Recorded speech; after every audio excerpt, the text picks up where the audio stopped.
couldn't believe it when I heard it. President Donald Trump says China is taking control of the Panama Canal, the same canal that America built, with American money, with American blood. 38,000 workers died to carve this path through the jungle. A century ago, it was the costliest megaproject in history. It reshaped global trade.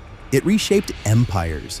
And now, it's slipping through our fingers. Two of the canal's biggest ports are no longer in American hands. They belong to a company from Hong Kong, founded by a high school dropout, a man who turned plastic flowers into an empire. And now, his ports control 39% of all cargo passing through the canal. The canal America built, the canal we paid for, the canal thousands died for. How did this happen? How did something we fought for, bled for, died for, end up in foreign hands? To understand the present, I have to take you back to the disease, the betrayal, the thousands buried in unmarked graves, the canal that cost fortunes to build and countless souls to complete. This is the dark secret of the Panama Canal, and once you hear the truth, you'll never see it the same way again. It is one of the most ambitious engineering feats in human history, a waterway that split two continents, changing global trade forever. But behind its grandeur lies a tale of unimaginable suffering, greed, and death. The construction of the Panama Canal was not a single event. It was a three-phase nightmare spanning over half a century. The first attempt? The Panama Railroad, an experiment in transportation that would soon reveal the deadly nature of the isthmus. The second? The French Canal Project, an audacious dream that ended in financial ruin and mass graves. And finally, the Americans would take over, determined to finish what others could not. But at what cost? This is the dark history of the Panama Canal, where thousands perished, and no one was ever held accountable. The first step toward cutting across the Isthmus of Panama wasn't a canal, it was a railroad. A railroad that would shorten the journey from New York to San Francisco, a railroad that would change the world. But first, it would have to be built. In the mid-1800s, California had struck gold, and thousands of prospectors wanted to reach the West Coast fast, but there was no easy route. The journey across the United States was long and treacherous. In 1850, a group of Wall Street elites, William H. Aspinwall, Henry Chauncey, and John L. Stevens, saw an opportunity. A single railway across Panama's unforgiving jungle, cutting transit time in half. The Panama Railroad Company was born. They had private investors, they had a vision, but they didn't have a workforce. So they searched the world, the workforce of the damned. Thousands of men were recruited or lured from every corner of the globe. Irish, Africans, local Panamanians, and the largest group?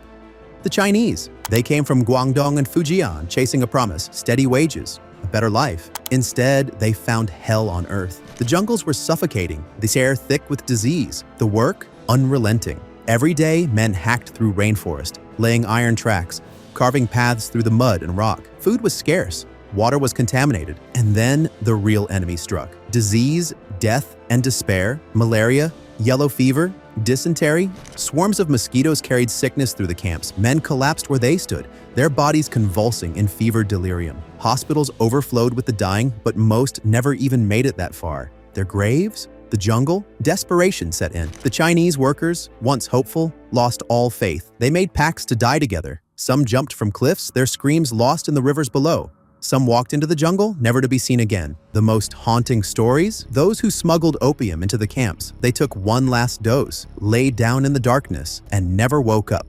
So many Chinese workers took their own lives that the railroad company tried to ban opium. It was too late.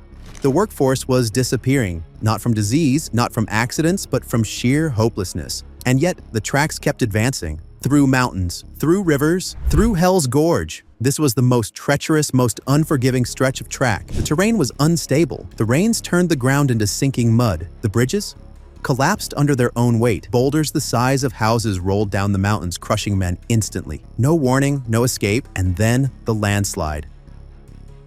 50 men, Jamaicans and Chinese, were digging, setting track when the mountain gave way. A wall of rock and mud swallowed them whole. Rescue crews dug for days, nothing. Their bodies are still there today. The railroad is finished, but at what cost?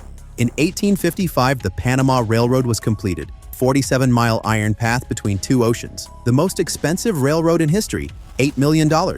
It made millions in profit. And yet, some say for every railroad tie laid, a worker died, buried in unmarked graves. Their names, forgotten. Their suffering, erased. And this was only the beginning. The French arrive and dig their own grave. The Panama Railroad was built, but it wasn't enough. It was fast, but not fast enough. The dream wasn't a railway. The dream was a canal, a path for ships to slice through the isthmus, bypassing the treacherous Cape Horn, cutting weeks off the journey between the Atlantic and Pacific. And in 1881, a new force arrived to make that dream real.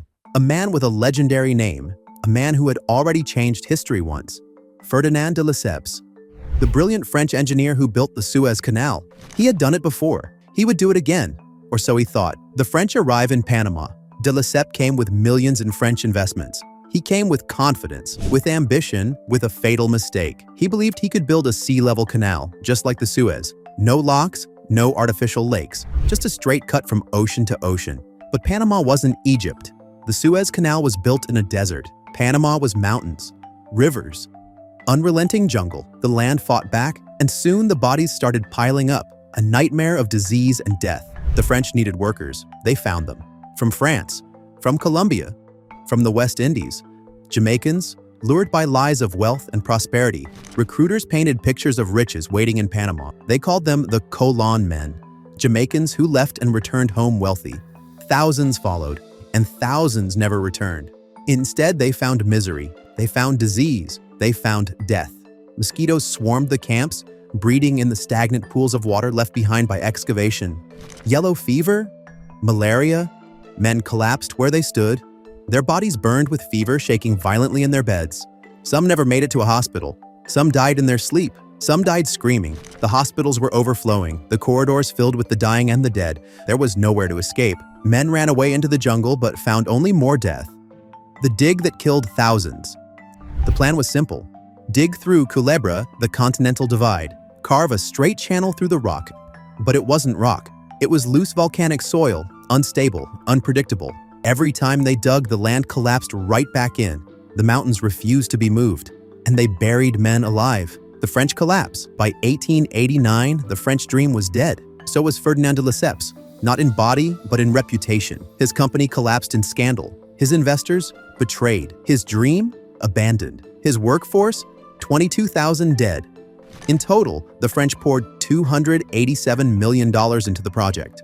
And what did they have to show for it? A half-dug trench, rusting equipment, and over 20,000 graves. The jungle took it back. The dream was over, or so it seemed. Next, America takes over and they won't fail. The French had failed. 22,000 men, dead. Millions wasted. The dream of a canal, buried under jungle and disease.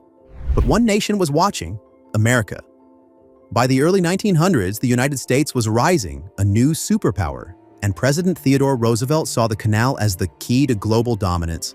Trade, military power, influence. In 1903, the U.S. backed a rebellion in Panama, ensuring its independence from Colombia. In return, the new government handed full control of the canal zone to America. The price? $375 million. The largest infrastructure project in U.S. history had begun. This time, America wouldn't make the same mistakes. The French had tried to cut through Panama at sea level. The Americans? They built locks, giant water elevators to lift ships over the mountains.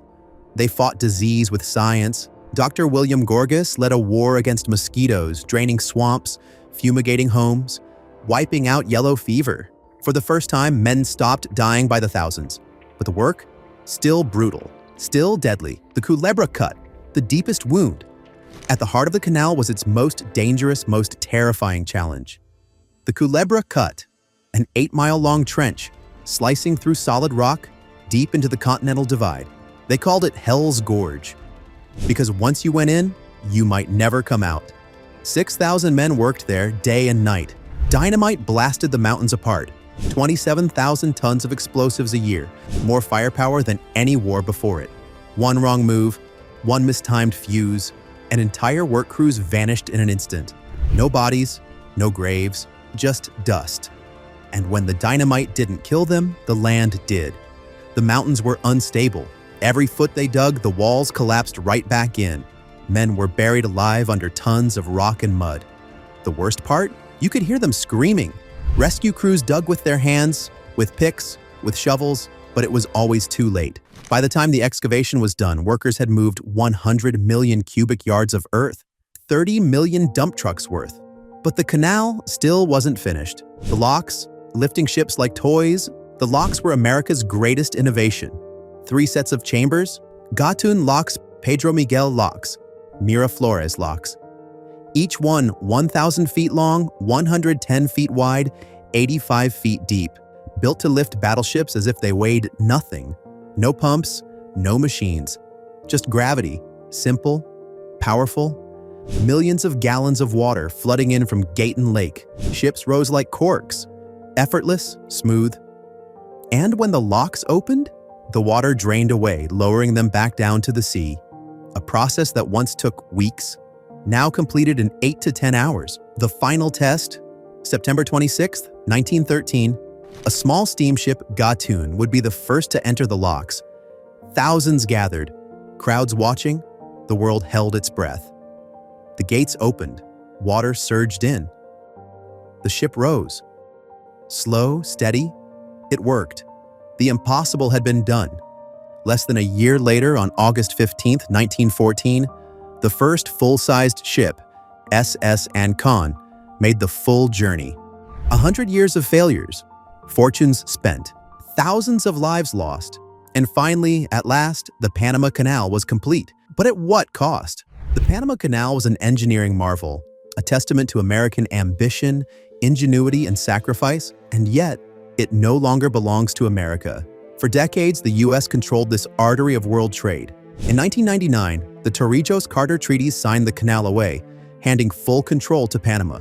Panama had full control, but not for long. Today, 2 of the canal's biggest ports are operated by a Hong Kong company, one at each end. Hutchison Ports, owned by a billionaire dropout from Hong Kong, a man who built an empire from plastic flowers. And now, his ports handle 39% of all cargo passing through this critical waterway. Not American, not Panamanian, Chinese, one of the world's most vital waterways, controlled by a company with global Chinese ties. The Trump administration sounded the alarm.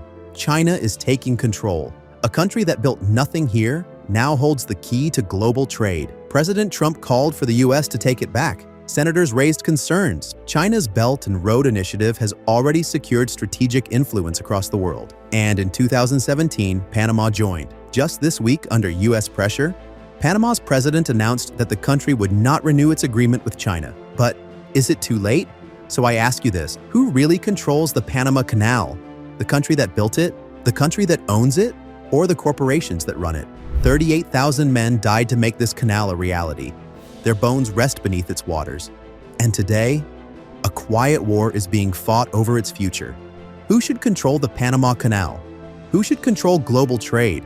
And if America gave it up once, should we take it back? The debate is yours. Drop your thoughts below. Let's talk.